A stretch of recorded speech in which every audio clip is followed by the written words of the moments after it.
seeking justice, we meet those fighting for answers for themselves and their loved ones. At the trial, Oscar Pistorius pleaded not guilty. The story that he came up with was a pathetic, unbelievable story. After spending 4.5 years in jail for a crime you did not commit. They have not been able to erase or fill that gap within me. Your son Jack was killed on a Malaysian Airlines flight when it was shot down. The Russian Federation has continued to deny any responsibility. That is galling and offensive. I kissed my boy's forehead and promised him that I would get him justice. Well, first to breaking news tonight, and Paralympic champion Oscar Pistorius, also known as Blade Runner, is in police custody in South Africa tonight after the shooting death of his girlfriend. She was shot 4 times with his gun in his home. Tomorrow, Oscar Pistorius will enter a simple plea. Did he murder his girlfriend on Valentine's Day? I was simply trying to protect Reeva. I can promise that when she went to bed that night, she felt loved. She was locked into the bathroom and you armed yourself with the sole purpose of shooting and killing her. Shockwaves being sent by the arrest of famed Olympian charged with murdering his glamorous model girlfriend. Fascination with this trial stretches right around the world. But what I would like the world to see are the wounds inflicted onto Reeva and the pain that she must have gone through. The accused is found not guilty. Instead, he is found guilty of culpable homicide. The sentence imposed is a maximum imprisonment of 5 years. An appeal court in South Africa has found Oscar Pistorius guilty of murder. South Africa's appeals court has increased the sentence of Olympian Oscar Pistorius to a period of 13 years and 5 months. June, welcome. You're Reeva's mum. Your daughter was 29 when she was murdered. Yes. What was Reeva like? Reeva was a bubbly person, a lovely personality, a Christian. She worked against abuse. She helped friends who were in trouble from abuse. She had a heart of gold. How did you find out that she had died? 6 o'clock in the morning, one of the people working in his house phoned me. He just wanted to phone before I got in the car and started driving, and then it came on the news. He didn't want that to happen to me. And I said, just tell me what's wrong with Reeva. And he said, she's been shot. And I said, well, you must tell me now, is she alive? And he said, no, I'm sorry, she's passed away. Well, I was just hysterical. The world was gripped by this case. What was it like trying to grieve for your daughter while this media frenzy was going on? I couldn't grieve because the people were living outside my door. They were sleeping there, and they were trying to get questions and ask questions about it. And I didn't want to speak to anyone. My husband was just sitting outside, and he was smoking in those days, and he just sat there and smoked and cried, and it was too terrible. It was just so shocking. At the trial, Oscar Pistorius pleaded not guilty. He was claiming that he defended himself and Reeva against an intruder. What did you make of that? The story that he came up with was a pathetic story, an unbelievable story. There was no one in the bathroom. It was just him and Reeva. And when he shouted and he said, get out of my house, get out of my effing house. He was talking to Reeva because she turned around and said, I think, this is what she said, I don't want to be with you. I don't want a relationship. And that made him angry. They'd had an argument at 1:30, and she was dead by 3:20. Were you ever worried Oscar Pistorius might walk free, given his huge profile and his popularity? Definitely, definitely. And he was treated like royalty. He just got away with simple things that a normal person, if they've been arrested for murder, he just got away with all those things. Oscar Pistorius was convicted for the murder of your daughter and eventually sentenced to a total of 15 years in prison. He still maintains he thought he was shooting at an intruder. How does that make you feel?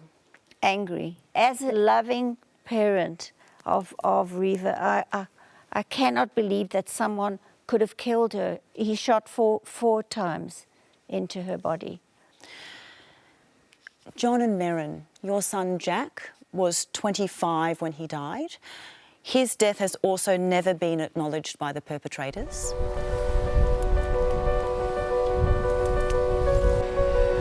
"28 Australians are among 298 people killed when a Malaysia Airlines plane was shot down over rebel-held territory in Ukraine. Pro-Russian separatists are accused of bringing the plane down with a surface-to-air missile. Prime Minister Tony Abbott told Parliament that the crash of MH17 looks less like an accident than a crime. I am going to be saying to Mr Putin, Australians were murdered. A court in the Netherlands has now convicted 3 men of murder in absentia. Australia is demanding Russia hand over 3 men found guilty of murder over the downing of flight MH17. Australia will hold those responsible to account. What were Jack's plans when he boarded flight MH17 from Amsterdam to Kuala Lumpur that day? He'd been on a trip with his mate, and when he boarded the plane, he was coming home.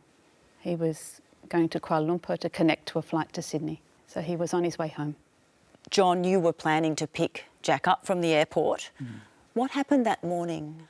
I woke up at about 7:15 and went out into the kitchen, you know, just to make a cup of tea, normal habitual thing, and just really looking forward to that day and looking forward to picking Jack up. I'd actually taken the day off work and was planning to wash his car, so it was nice for him when he got home. But just turned the radio on, and within a few seconds, the very first story was a Malaysian Airlines flight from Amsterdam bound for Kuala Lumpur had crashed, and there were no survivors. And straight away, I think I cried out, "That's Jack's plane." And Merrin had the radio on in the bedroom as well and heard it as well. And then it was, I guess, just chaos for a while. And the radio had said there was a Department of Foreign Affairs number to call. So Merrin rang, but because we didn't know the flight number from Amsterdam to Kuala Lumpur, they couldn't confirm anything. So, long story, we made some other calls, contacted a travel agent and got confirmation of the flight.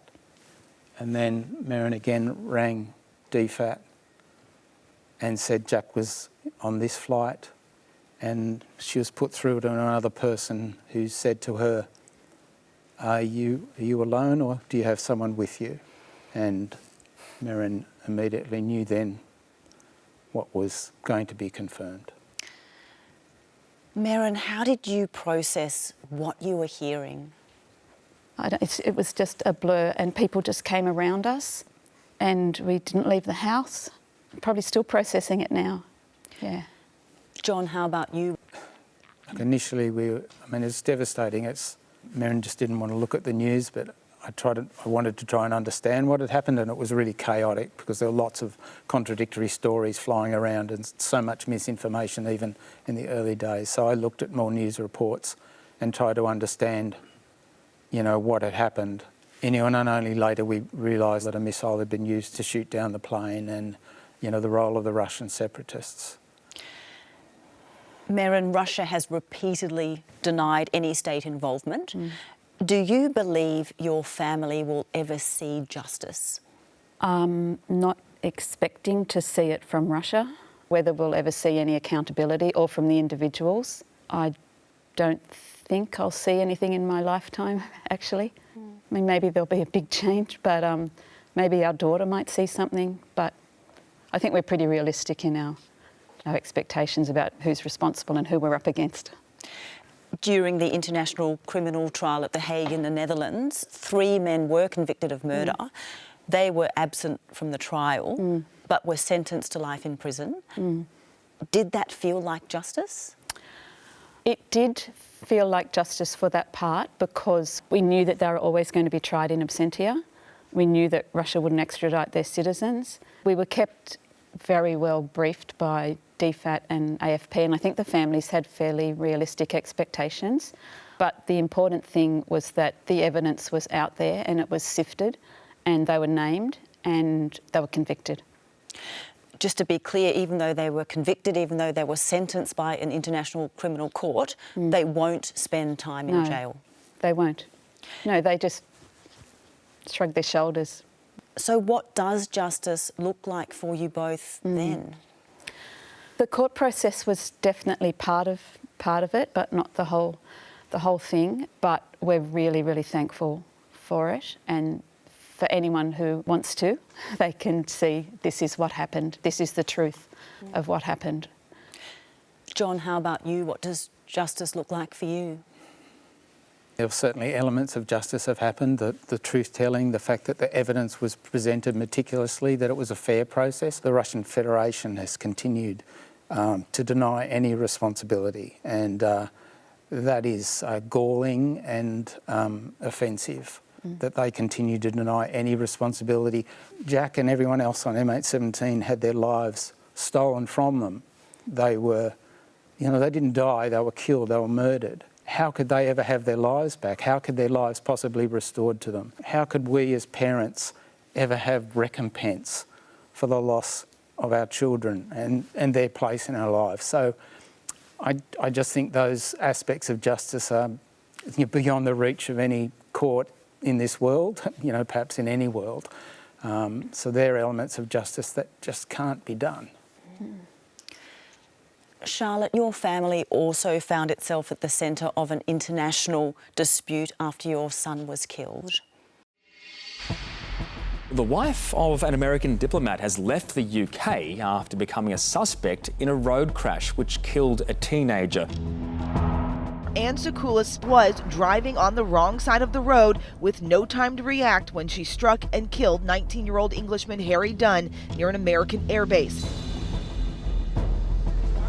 Harry Dunn's parents and step-parents have ended up embroiled in a controversy around diplomatic immunity. I do not think that it can be right to use the process of diplomatic immunity for this type of purpose. British authorities asked the U.S. Embassy to waive the suspect's immunity, but the U.S. Embassy declined. Harry's parents, Charlotte Charles and Tim Dunn, were invited to the White House Tuesday. I offered to bring the person in question in, and they weren't ready for it. We are still more than willing to meet her, but we made it very clear that that needs to be on our terms, on UK soil, when she has faced our justice system. Will she be extradited? Charlotte, your son Harry was riding his motorbike when Anne Sakoulas crashed into him head-on. What else did you discover about the nature of that crash? We understood from a police officer that was at the hospital with us, from my sketchy memory, that the car was on the wrong side of the road and that Harry had been riding safely.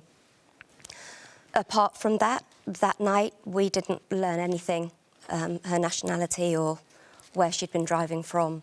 That was it. So at that stage, you felt like it was a sort of straightforward traffic accident?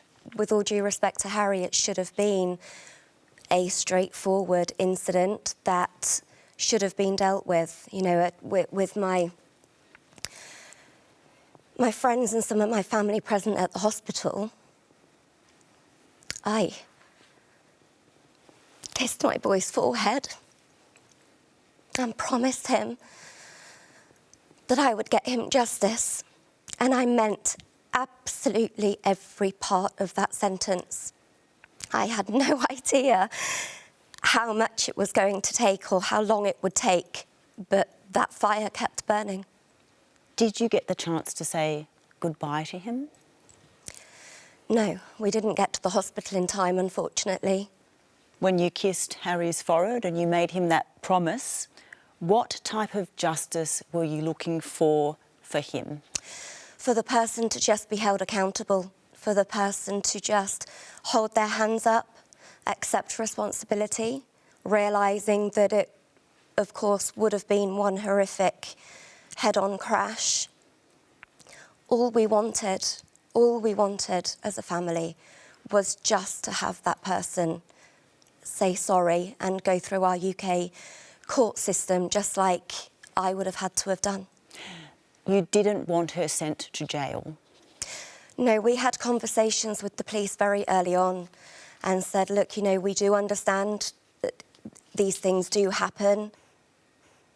I didn't want to take her away from her children. I was aware by that point that she was a mum of 3. She told the police that she had no intention of leaving the UK. And we were not thinking beyond that it was all going to be reasonably easy. It should have been reasonably easy. Nobody should have known who she was, and it should have just all been dealt with correctly. During Harry's funeral, what did you learn? We call it Harry's Day. We live in a very small community. There's a lot of employees working on the RAF base outside of where this crash happened, and it's only 3 kilometres away. And rumours had started flying around on the afternoon that she'd left, so it was tainted. She'd left the UK? That she'd left the UK. People started coming to us and saying that you do realise she's gone. You do realise the US have taken her out. She has decided to go. And sadly for us, the UK police, Northamptonshire police, didn't decide to give that information to us until the 26th of September, and Harry's Day was on the 18th. So we had a long time to wait to find out. How did her going back to the US affect your chances of ever getting justice? We were told very straight in my kitchen, round a table, all the family were there, and the police were very honest with us. In their opinion, we had a less than a 1% chance of getting anybody held accountable. Less than 1%? Less than 1%. How did you feel about that? I wasn't having that. My fist went down on the table, audible gasps in my kitchen area, and it was absolutely, no, that's not going to happen. We will work as hard as we have to work for as long as we have to. But that promise I made, that's it for me. You can't sit there and tell me that. I will fight. Terry, in 1993, you were in a Cairns pub having a beer when someone asked you a favour. What was that favour? This guy asked me if he could borrow my car to run an errand, and it was an old car, and I agreed. I lent him my keys. So you lent the keys and he came back with the car? He returned the car about an hour or 2 hours later. Once the car was returned, you then left the pub and you drove home. What did you hear on the radio when you were driving home? There was a news report and it described a bank hold-up in Cairns, and there was a description of the offender and a description of a car seen in the vicinity. The description of the car didn't match my car, or the description of the offender didn't match the person I lent the car to. However, they did broadcast a registration number, which was the registration number of my car. I assumed that maybe there was a mistake in the number of the vehicle that was broadcast. 2 months after you lent your car to someone, the police interviewed you for that robbery. What happened? I was approached and I explained to the police that I had no knowledge whatsoever about any bank robbery, and I didn't believe that my car was used in the robbery. They explained that my car was seen in the vicinity and that I should have an explanation for that. Were you charged at this stage? No, I was arrested. I was taken back to Cairns CIB. I was spoken to there. I was threatened. And then I was put in the watch house overnight. And the following day I was arrested with being an accessory to a robbery. So they thought you were driving the car? Yeah, or had some involvement. Some involvement in that robbery. You were tried the same year in connection to the robbery. What happened at the trial? The jury took a short time to convict me for the offence. So the jury found you guilty? That's correct. You were sentenced to 8 years in prison with no prospect of parole. What was it like when you heard that sentence read out to you in court? It was just debilitating. I felt compelled that I'd need to take this matter to appeal outside of the Cairns area. While in prison, you set about trying to clear your name. How did you plan to do that? I wrote to the Queensland Attorney General suggesting that they do not pay for my legal representation because it was insufficient. I was advised by the Attorney General if I had complaints about certain aspects of the trial to raise those with various government departments, and until the outcome of those there'd be no action taken at all. You decided that you were going to appeal. How did you get information to sort of help you go down that path? I was able to work in the prison library, and in doing so I was able to access law books and work out what it is I needed to do in regards to obtaining access to the Supreme Court. Had you had any legal experience or knowledge prior to this? No, I was just... Starting from scratch on your own in prison? Yes. After about 6 months in jail, you managed to get your case heard on appeal. Who represented you? Myself, I was unrepresented. You represented yourself? Yeah. How did that go? I was dismissed within minutes because I failed to understand the complexities of the court, what was required, how to produce affidavits, evidence. At this stage, did you think you were ever going to get out of jail?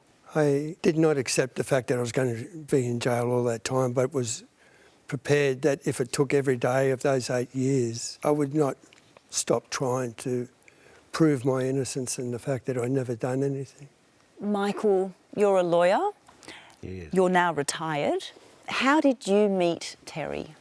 I just recently arrived in Townsville to take up a job as a solicitor in charge of the legal aid office, and one of our jobs there was to go and visit the inmates at the Townsville Correctional Centre, and I was out there on my first visit talking to a couple of the chaps in the medium security section when this bloke walked up to me who was a bit annoyed. He hadn't had a very good experience with lawyers up to date, and he'd had a similarly bad experience with legal aid, who'd knocked back his rights to appeal. And I didn't know this, but I was from legal aid and I was a lawyer, so I copped it a bit. But it was pretty clear that there were very significant inconsistencies right from the start with what he told me and what had happened in court. And in particular, the big problems with the description of the offender. I mean, Terry has already said he's, at the time of this robbery, he was 5'7" and aged 37. Well, he could not possibly have been the robber, aged in his early 20s and 6 foot tall. You might think maybe a person could make a mistake in respect of one of those identifiers, but certainly not two. Terry had failed with his Supreme Court appeal when he represented himself, and you were now taking it to the High Court. Yes, well, we didn't have any legal aid, so it had to be done in our spare time. The reason I felt it needed to go to the High Court was this was a man who'd obviously been railroaded, and the court system had failed him and failed him grievously. And it was important that his case be presented in the highest court in the land so that his case could be properly considered by the courts. And we were very fortunate in that it took us a few years to get there, but we were very fortunate that we got a very good hearing in the courts. And the High Court in 1997 found that there were very grievous circumstances that had occurred, and it released him from prison instantly. And it was at that point that our real battle began, because then we started to try and get some restitution, an inquiry into why it had happened, some law reform so that it wouldn't happen again. Terry, how confident were you about having your conviction overturned at those early stages when you met him? I thought I had a better chance than just speaking on my behalf, my own behalf. Michael could present it better than me. After serving 4.5 years of your 8-year sentence, your case was heard before the High Court. What was the verdict? The matter was heard, the conviction was quashed. So it happened pretty quickly. Within a few hours. Are you still fighting for anything? The fight has not ended. Justice has still been delayed and denied by the Queensland Government and the courts. There's been no address to the circumstances, no review of them. The fact that in the High Court my conviction was quashed, the DPP exonerated me by entering the nolle prosequi, saying that it would never be taken back to the courts. The United Nations said that my human rights were abused or breached because I'd been refused legal assistance. So I've been exonerated, I've been vindicated, and my human rights have been abused, and I'm still fighting. So you've been out of prison for 26 years and you're still waiting for an answer, you're still waiting for justice. Delay and deny, that's what the Queensland Government has been doing. Russell, you only met your brother Derek in adulthood. Why? Because the government took us away from my father when we were young children. So you were part of the stolen generation? Yeah. Your brother Derek has been in prison for almost 40 years on a murder conviction. Yep. During that time, has he applied for parole? No, he said he wouldn't accept it, because a part of the condition was you've got to say sorry and you are released. And he said, I'm not going to say sorry for what I didn't do. So he's been eligible for parole, but he doesn't want to say sorry? No. So he could be walking free if he admitted to something that he claims he didn't do. 3 years ago, but he said no.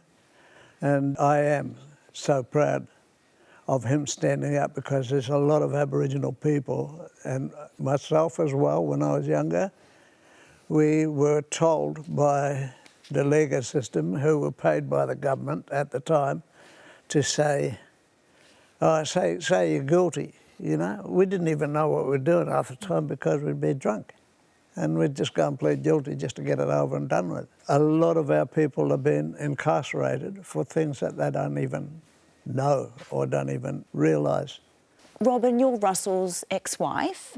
How did you become involved in Derek's case? I first met Derek at a funeral. I was just new to the family and I was attending a funeral, and I noticed a person that I hadn't met before and sort of asked Russell, who is that? So I was introduced to him as sister-in-law, but as I got closer I realised he had handcuffs on and that he was accompanied by officers, correctional services officers, and that's how I came to know of Derek's existence. You spoke to Derek, you wanted to know more about his situation, about his case.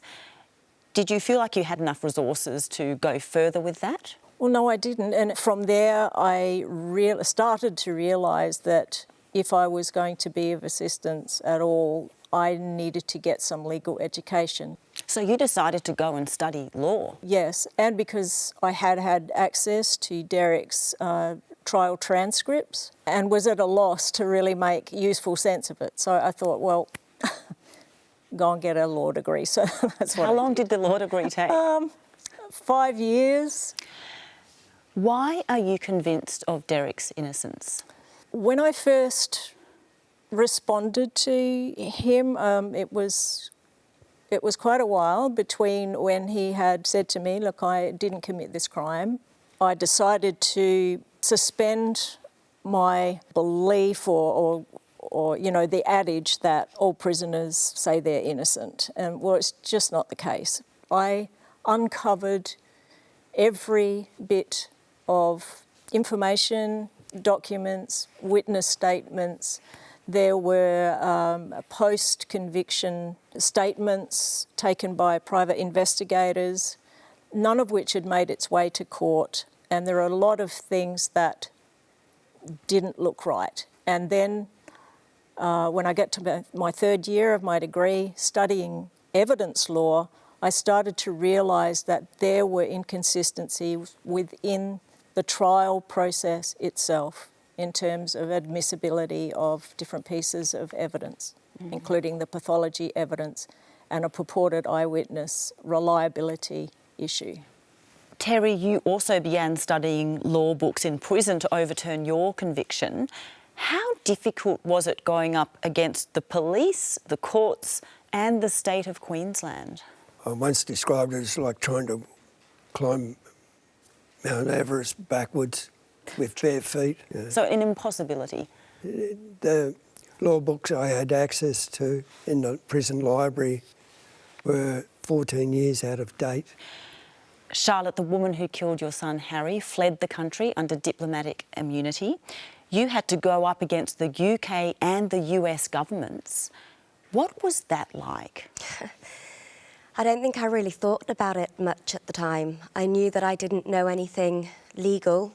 I had no clue how any of that world worked. I wasn't at all political. We didn't know how we were going to get that help. And then our friend and neighbour that we'd known for 20 years came and knocked on the door a day before we'd organised a rather large family meeting. I think there was 45 of us in the meeting, and we invited Rad to come along and speak and see what we could do from there. Rad, you are that friend of the Dunn family and you spearheaded a campaign to have the perpetrator extradited. How did the family's journey to seeking justice start? I went to Harry's funeral with my kids. I started to hear these rumours, but I was very dismissive of them because I couldn't conceive that that would even be a thing, that the US, the country that we all respect and admire, would treat citizens of an allied country this way. Over the following days, my children, who were in touch with Charlotte's other son, Niall, and the friends, they started to say, Dad, you've got to go up the road to help because this lady's gone. And eventually that pressure became severe, and I walked up the door and I couldn't believe what she told me, that the lady had gone. How did you start to seek that justice? Yeah, so nobody, as many people will be aware, nobody takes on the US government on any issue. Everybody kind of bows to their power and follows their lead. So I knew that this was going to be a war. I was a lawyer, but I'd retired. And I very quickly, within a couple of hours of saying to Charlotte, I'll go and see what I can do, I had figured out that this lady did not, in fact, have diplomatic immunity as was being claimed. But more to the point, even if she did have it, this is not what diplomatic immunity is to be used for. It's not a get-out-of-jail-free card. So I went to that family meeting 2 days after they were told that they had less than 1% chance of getting justice. And I stood up in front of 45 people and I said, I promise you, I will get you justice. I approached our foreign office, our foreign secretary. They didn't want to talk to us. So my only option then, and unfortunately I was well connected with media people who I think are absolutely wonderful. I told them what happened. Within hours, they came down and interviewed this family. As soon as the story broke, that's when all hell broke loose.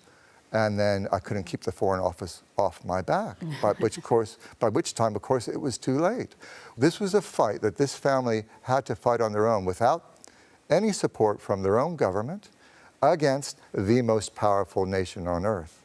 Did the UK government at any stage agree to meet with you? We were invited down to London to meet with the Foreign Secretary. We were told that there was some good news, that it was worthwhile coming down. And it was the most awful meeting that I've ever seen. Charlotte's ex-husband, Tim, Harry's dad, as we left, collapsed in a heap of tears. And it was at that point that I said to the family, we're going to the United States, because I knew that we'd already had the British people on board, but I knew I needed to get the American people as angry as I was, and you guys were, and the British people were. So that was the moment that we decided to go to the United States, not to meet any officials, but to engage with the American people, tell them our story, and to seek their support. Charlotte, this was all happening only 6 weeks after your son's death. What was it like going through this whirlwind while also grieving for him?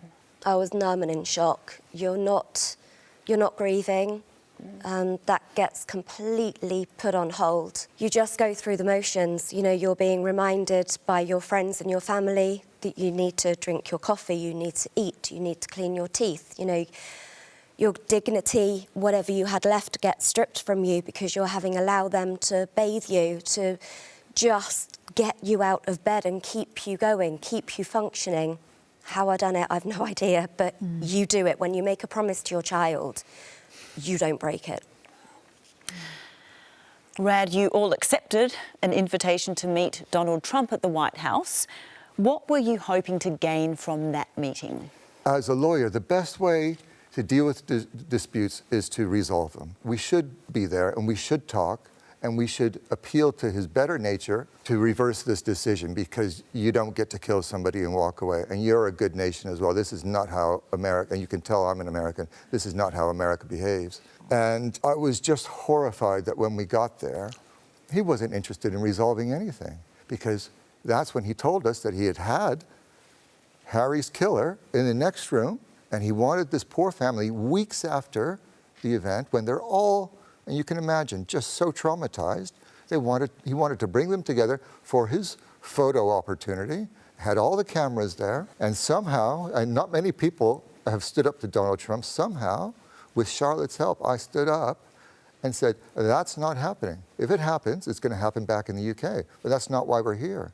Mm-hmm. And it then just descended into, I'm afraid, an argument, not a very pleasant argument. And Charlotte then did a brilliant job of following on from that, begging him to help. He then made a false promise that, okay, I'll see what I can do, sort of thing. But I knew, because in that Oval Office at the time, Donald Trump had lost his temper. His national security advisor, his right-hand man, was frothing at the mouth with anger that we weren't just accepting this. So I knew that we had got under their skin. And from that moment, I knew that one day this decision was going to be reversed, because they weren't behaving reasonably or rationally. Charlotte, how did you react when you heard that Anne Sakoulas was in the next room in the White House?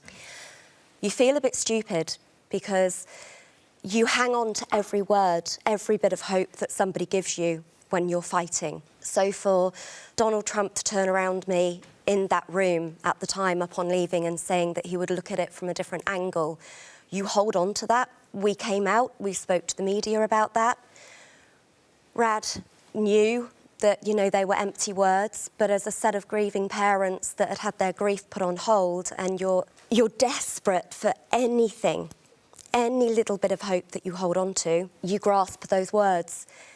And it took a few hours, I think, really to sink in that he wasn't going to do anything. Mm-hmm. Rad, almost 2 years after Harry was killed, you received some good news. What was it?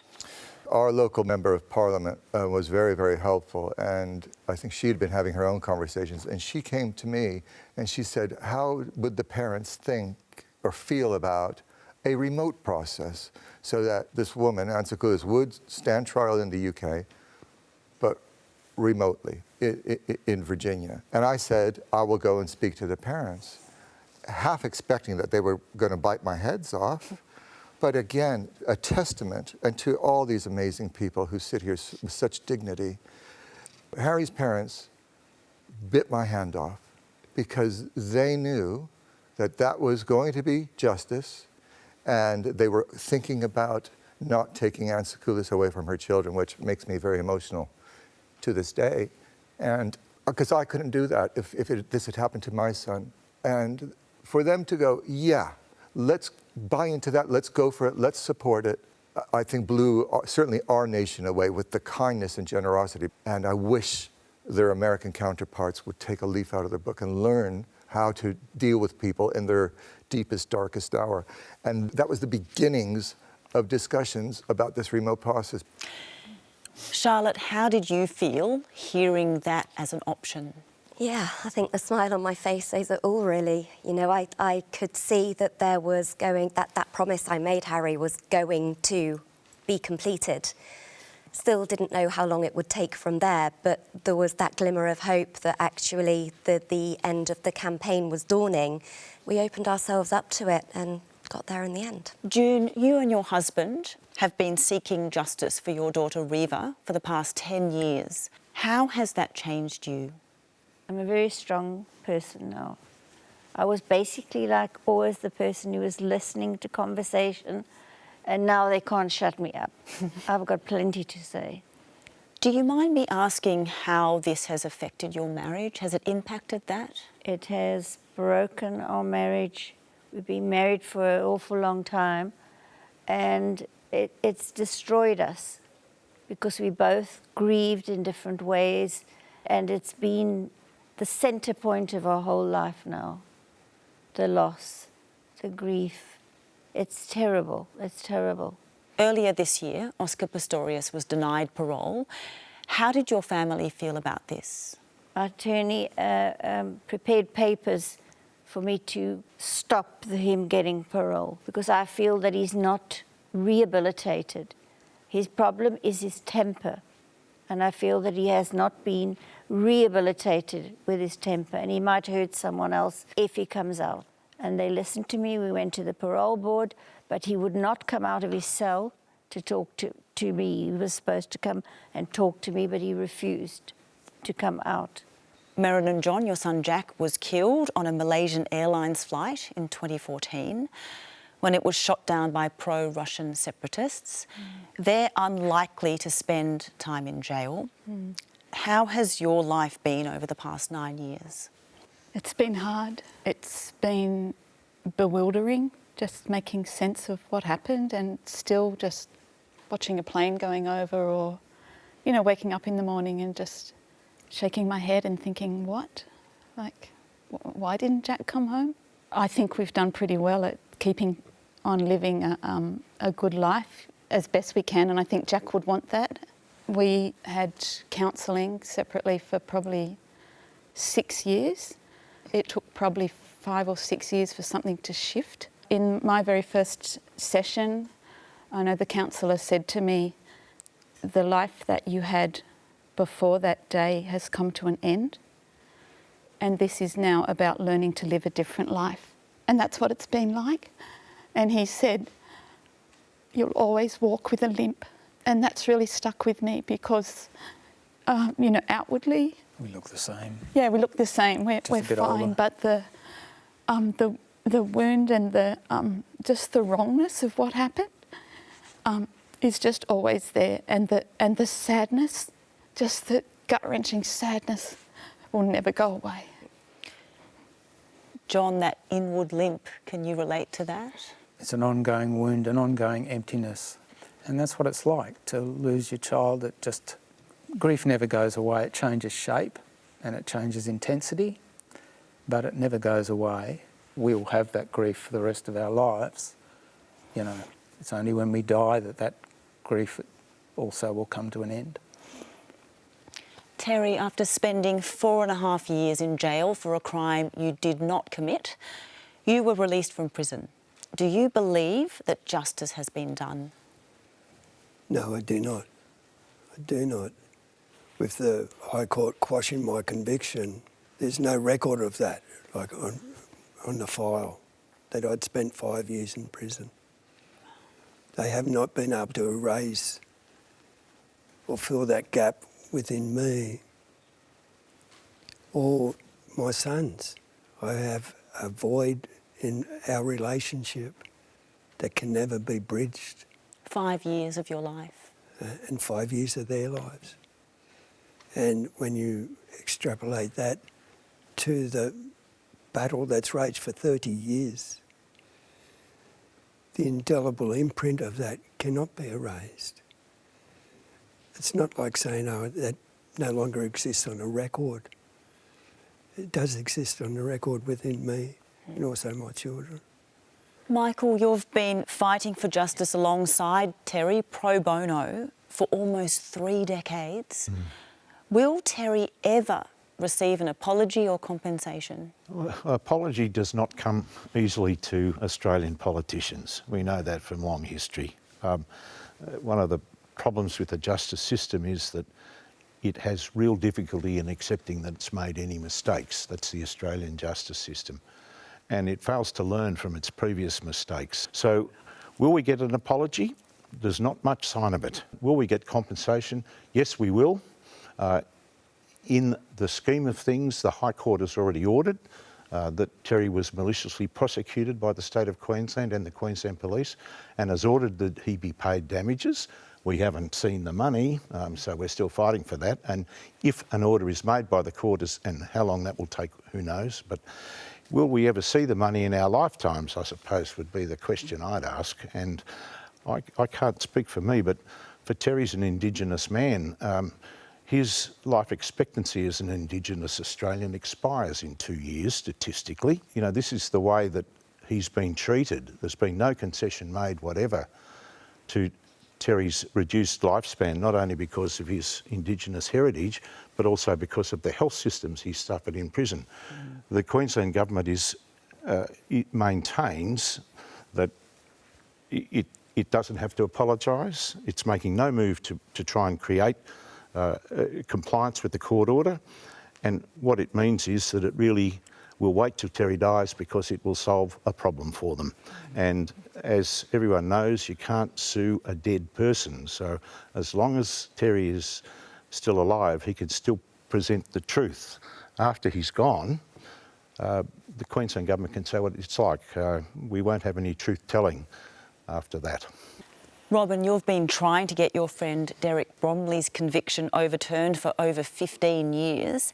His appeal was heard in the High Court recently. Is this his final chance at freedom? Legally, it's most probably the last opportunity he'll get to get it sorted out in court. And in Derek's case, he has been claiming his innocence of the crime of murder from 1984, when he was first charged. He has not spent one moment advocating for himself as much as he possibly can. He's had tremendous help along the way, but it is still the weight that has to be carried, and it seems inevitable with our system that it has to be carried for decades. Even when you get a good result, the fight does not end. Even if he was granted parole, he would still be on parole to the day he died. June, if you ever get the truth you want from Oscar Pistorius, can you imagine how that would feel? That was the reason that Barry went to speak to him and ask him, why did you kill my daughter? How did you kill my daughter? And he gave the old story that I think has been, I believe it's a fabricated story that somebody perhaps helped him with. It is not the true story. I don't believe that. He has never confessed the truth.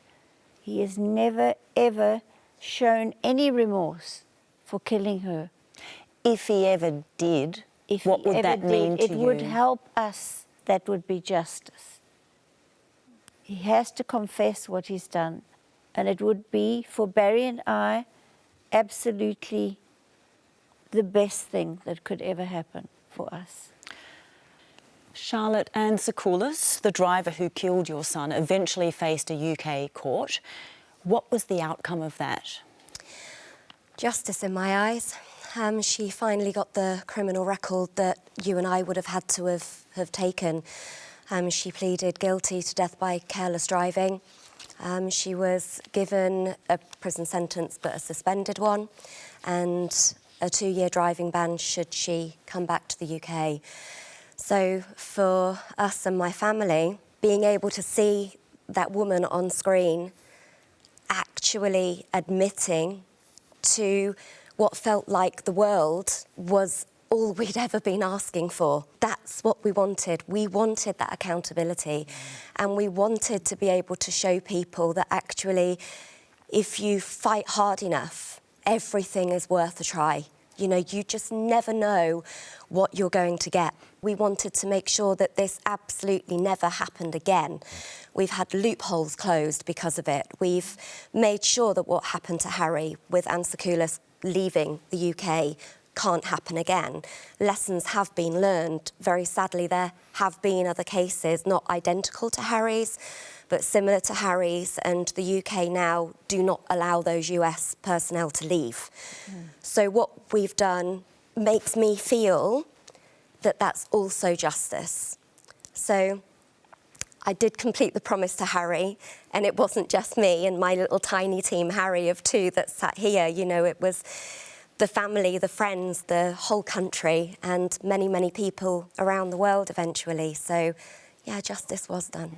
Thank you so much. Thank you to you all for being here. You can catch up on this episode and all others on SBS On Demand. See you next time.